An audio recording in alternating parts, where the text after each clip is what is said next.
Terima kasih pemirsa, Anda kembali menyaksikan program Juru Bicara. Kali ini kita membahas mengenai menyiapkan mudik ceria penuh makna bersama dengan Bapak Usman Kansong, Dirjen IKP Kementerian Kominfo Republik Indonesia. Baik Pak Dirjen, saat ini juga dari bulan Januari mungkin bisa dikatakan seperti itu Pak. Warganet ini ramai membicarakan mengenai tarif penerbangan di musim mudik Lebaran yang harganya meningkat tajam. Nah, terkait dengan hal ini Pak Dirjen, seperti apa intervensi dari pemerintah Pak Dirjen? Iya, jadi naiknya tiket pesawat itu salah satu penyebabnya adalah kurangnya penerbangan. Kenapa? Karena memang kita baru saja menghadapi COVID begitu. Nah, karena itu melihat penyebabnya yang seperti itu, maka Kementerian Perhubungan menambah 2.000 penerbangan tambahan atau extra flight di Bandara Internasional Soekarno-Hatta untuk mudik Lebaran 2024. Nah, penambahan penerbangan ini dilakukan ya untuk terutama yang pertama adalah mengantisipasi lonjakan penumpang. Kemudian yang kedua ya tentu saja untuk ya mungkin bisa menurunkan ya harga tiket karena pasokannya, supply-nya ini kan banyak ya, lebih banyak. Jadi biasanya harga naik itu kalau supply-nya itu berkurang, demand-nya itu jadinya dinaikkan harganya karena supply-nya terbatas.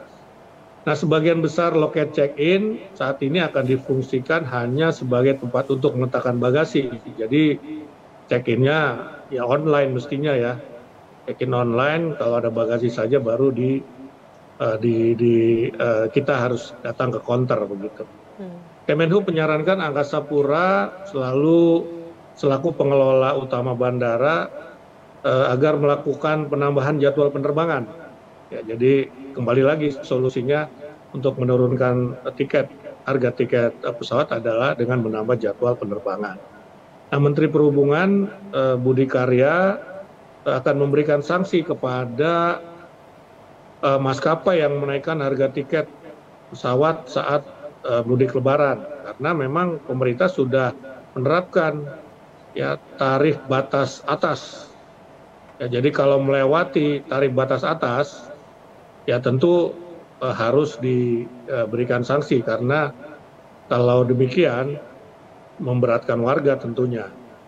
Kemenhub mencatat jumlah penumpang pesawat terbanyak pada H-4 dan H-3 Lebaran. Rata-rata jumlah penumpang pada masa mudik Lebaran naik 9% dibandingkan periode sebelumnya. Baik Pak Dirjen, kita mengetahui bahwa pada masa mudik Lebaran ini banyak pihak yang memberikan kontribusinya untuk bisa menyukseskan mudik Lebaran tahun 2024. Selain dari arus lalu lintas, juga ada sarana prasarana. Nah, BMKG juga memberikan kontribusinya untuk pemantauan cuaca.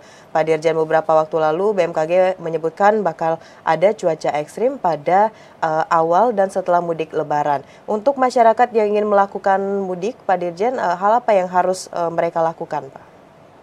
Ya, jadi BMKG, jadi kita ini punya tim komunikasi publik untuk mudik, ya, dan kita biasanya menyampaikan kepada masyarakat informasi atau imbauan atau saran, termasuk juga terkait dengan cuaca. Di BMKG sudah mengumumkan melalui press release ya tentang kemungkinan atau prediksi cuaca pada saat mudik. Nah, ya memang pada saat mudik diperkirakan akan ada cuaca ekstrim. Ya kalau kita lihat sekarang pun masih terjadi cuaca ekstrim itu. Ya sekarang kalau di Jakarta ini hujan lebat sekali begitu. Nah, BMKG mengimbau pemudik untuk waspada potensi cuaca ekstrim selama arus mudik. Misalnya hujan lebat, angin kencang, ada gelombang tinggi kalau yang mudik dengan kapal laut. Nah, pemudik diimbau untuk terus memantau informasi cuaca terkini melalui aplikasi Info BMKG dan layanan Digital Weather for Traffic atau DWT BMKG. Atau DWT ya, BMKG menyediakan informasi cuaca terkini di jalur-jalur mudik Lebaran.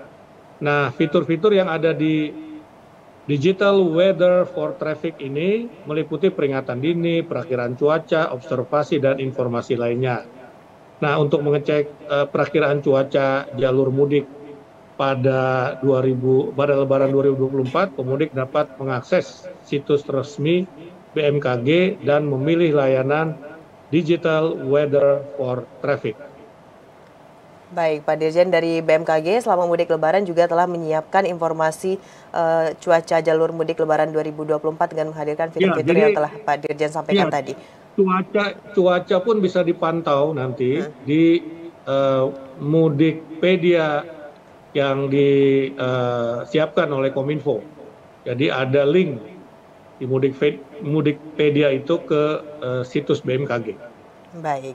Membahas mengenai Kominfo, Pak Dirjen, masih banyak lagi tentunya yang dilakukan oleh Kominfo untuk bisa menyukseskan mudik Lebaran 1445 Hijriah.